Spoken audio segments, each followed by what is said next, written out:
Pero en el año 306 después de Cristo, el imperio era amenazado desde el interior por un usurpador llamado Magencio, que se había proclamado emperador de Roma y pasó a controlar la mayor parte de Italia y del norte de África.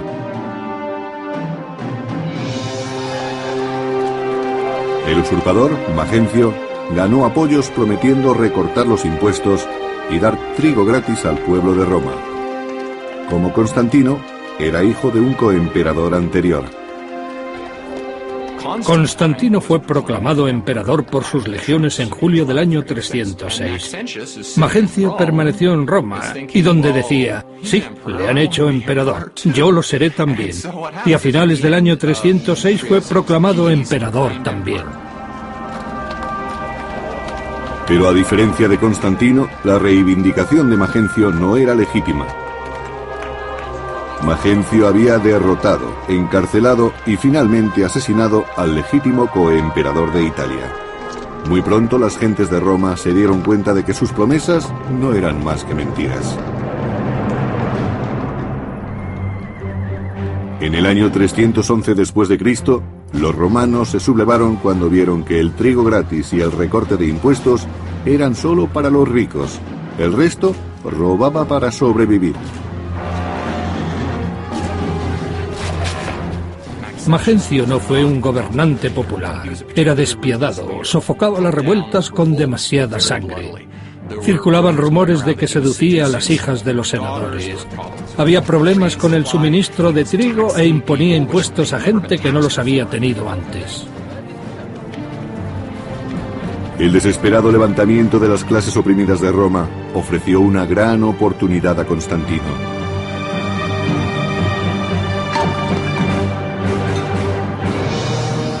Con la esperanza de salvar al pueblo romano y de ampliar su influencia en Italia, Constantino partió de las Galias hacia Milán para cerrar un trato con otro coemperador, Licinio.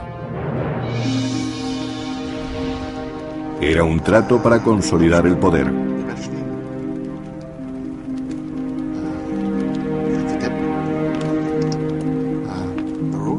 Para sellar su alianza, Licinio se casaría con la hermanastra de Constantino.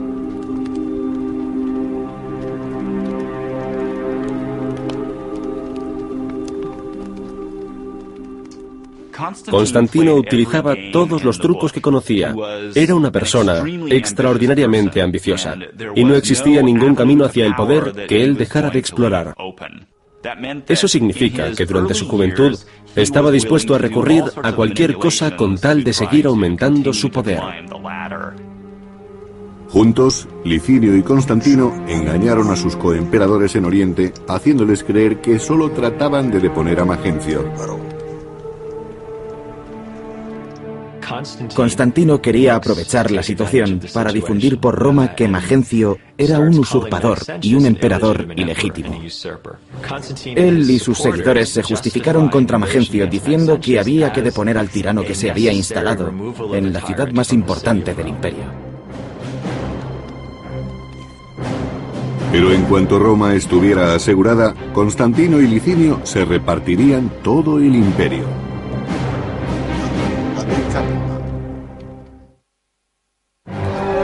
En el año 306 después de Cristo, cuando el usurpador Magencio se hizo con el poder en Roma, Constantino selló un trato con el también ambicioso coemperador Licinio para eliminar a Magencio y repartir el imperio entre los dos. Mientras Licinio se hallaba defendiendo la frontera norte del imperio de los invasores bárbaros, Constantino marchó hacia Roma, sitiando la ciudad imperial donde se encontraba Magencio.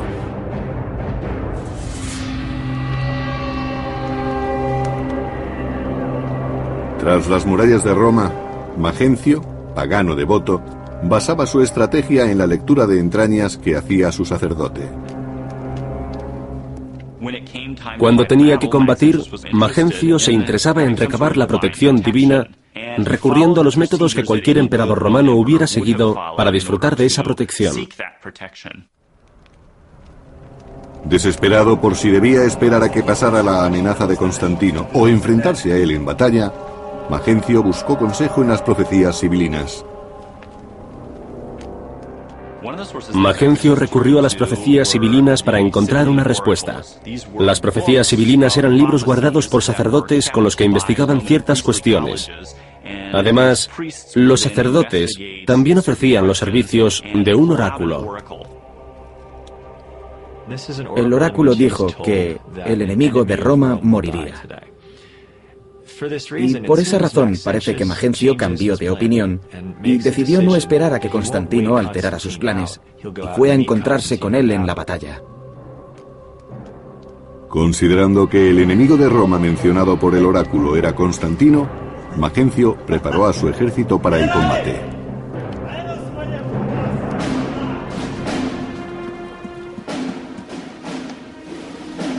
Mientras tanto, a las afueras de Roma, Constantino se preparaba para el encuentro con Magencio. Constantino estaba inquieto, pues sabía que sus legiones eran inferiores numéricamente. Constantino estaba muy preocupado por el número de sus fuerzas y aceptó el consejo de que rezara a algún dios. En respuesta a sus oraciones, tuvo una visión que interpretó como un signo cristiano. El historiador del siglo IV, Eusebio de Cesarea, nos relata lo que se cree que sucedió tal como el mismo Constantino dijo. Alrededor del mediodía, cuando empezaba a declinar el día, vio en los cielos ante él el signo de una cruz luminosa. Dijo que estaba por encima del sol y que tenía una inscripción: con este signo vencerás. Según dijo, vio un símbolo que parecía una cruz con una especie de letra P superpuesta. Eran las dos primeras letras en griego del vocablo Cristo, Ki y Ro.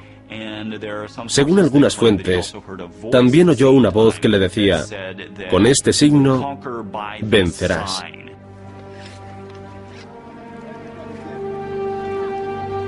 Constantino ordenó a sus soldados que pusieran Chi y Ro en sus escudos como enseña, convirtiendo el símbolo del cristianismo en un objeto de honor y no de persecución. Constantino adoptó un nuevo dios, o un dios que antes había sido rechazado y que ahora pasaba a ser un símbolo de poder divino y de victoria. Aceptando el dios de los cristianos, el dios que había sido perseguido por anteriores emperadores, Constantino revolucionó las creencias. Con su conversión, Constantino transformó la inminente batalla contra el pagano Magencio en una prueba entre religiones. Constantino se encontró con Magencio en el puente Milvio, sobre el río Tíber. Era el único obstáculo entre él y su camino hacia Roma.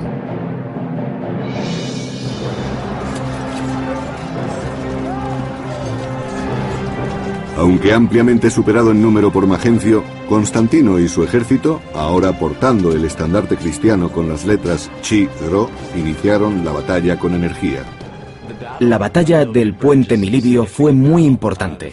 A pesar de que Magencio tenía superioridad numérica, sus legiones se vieron empujadas hacia el río por las de Constantino.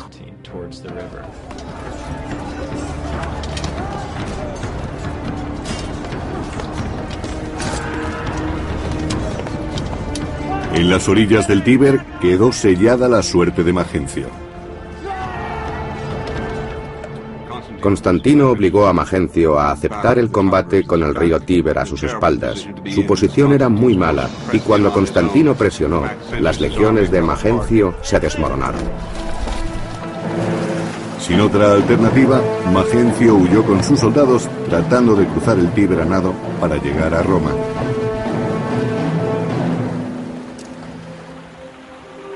Pero Magencio con su pesada armadura no pudo cruzar el río. Días más tarde su cuerpo hinchado fue retirado del Tíber, dando prueba de que el régimen del usurpador había caído. Constantino ganó una importante batalla en el puente Milivio y eliminó a Magencio, y lo que es más importante, consiguió el control de medio imperio, incluyendo la rica provincia de Italia. La suerte de Magencio sirvió de eficaz recordatorio del poder de Constantino y de lo que podría ocurrirles a los que osaran oponerse a él.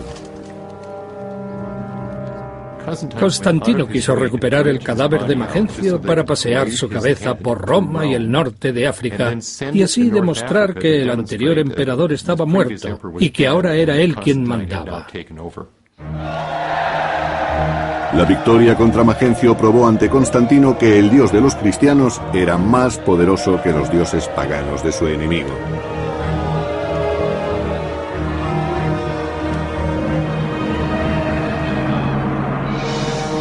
Con la derrota de Magencio, todo el imperio occidental pasó a manos de Constantino, y tal y como acordaron, dejó Oriente para Licinio.